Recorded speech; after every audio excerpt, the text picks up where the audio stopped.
Everyone, it is so good to see you. Welcome to KREM 2 News at noon. I'm Laura Papetti. And we begin with breaking news at this noon hour. Law enforcement, they have arrested the man wanted in connection to a deadly shooting outside of a Safeway in Millwood. Happened on Saturday.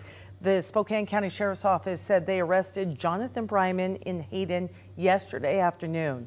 Investigators say Bryman met William McCrate in the Safeway parking lot near Trenton, Argonne for a possible drug deal. And then at some point, investigators believe Bryman shot McCrate before driving from the scene. Bryman is expected to face second-degree murder charges.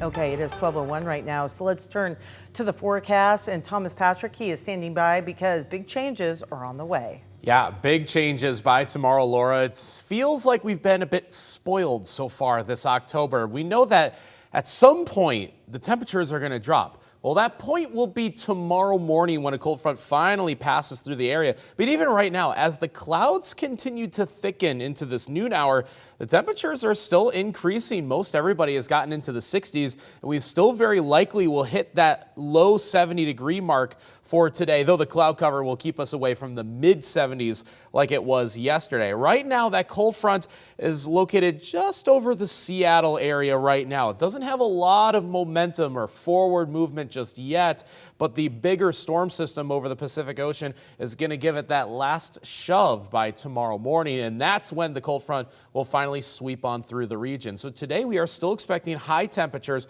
right around 70 degrees. Cold front passage will be between about 2 and 6 o'clock in the morning. So we are going to get some rainfall at that time for tomorrow morning. So make sure to prepare for that. And the winds will start to pick up at least a little bit behind it. So coming up, I'll show you how long some of the rainfall will last across the inland Northwest and how much colder temperatures will get for the rest of this week.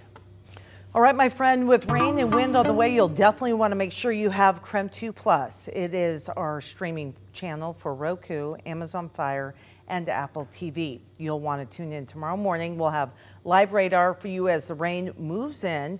KREM 2 Plus is free to download, by the way, right now. The Spokane City Council has approved a new ordinance limiting landlords' power. It restricts any rent increases or evictions for landlords who do not have a business license with the city.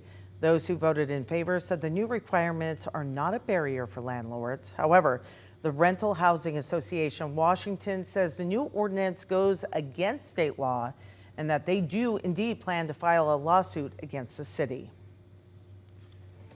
The Coeur d'Alene School Board is considering adopting a new student threat assessment. The plan that would lay out what administrators would do if a threat was made at school. Parents and family members would be a part of the assessment process. The board is putting the idea up for public comment coming up next month. With polls showing the two major presidential candidates virtually tied, both Vice President Kamala Harris and former President Donald Trump are campaigning heavily today in battleground states. Natalie Brand has more.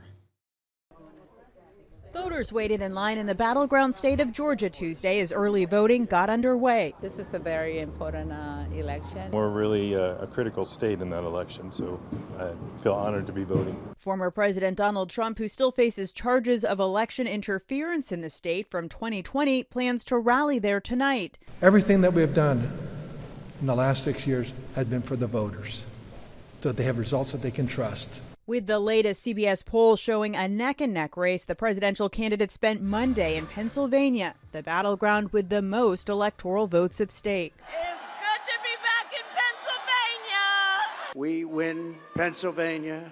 We win this great Commonwealth. We are going to win the whole ballgame. Both Vice President Kamala Harris and Trump addressed voter concerns about the economy. We're going to drill, baby drill. We're going to have so much energy.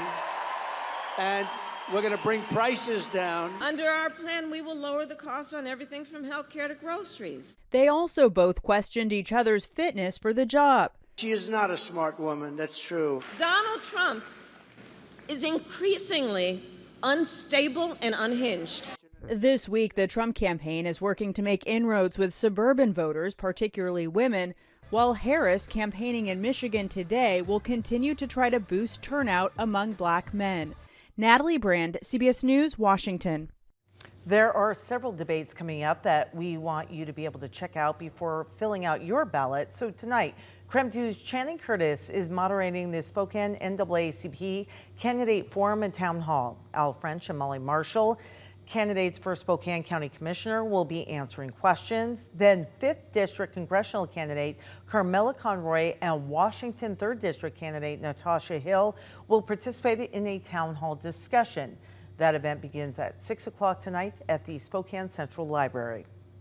And this Thursday is a U.S. Senate debate between incumbent Senator Maria Cantwell and challenger Dr. Raul Garcia. You can watch it exclusively on KSKN 22. The debate runs from noon until 1 o'clock. Plus, later this month, KREM 2 is hosting a 5th District Congressional debate. Candidates Carmela Conroy and Michael Bumgardner will be right here in the KREM 2 studio on Wednesday, October 30th.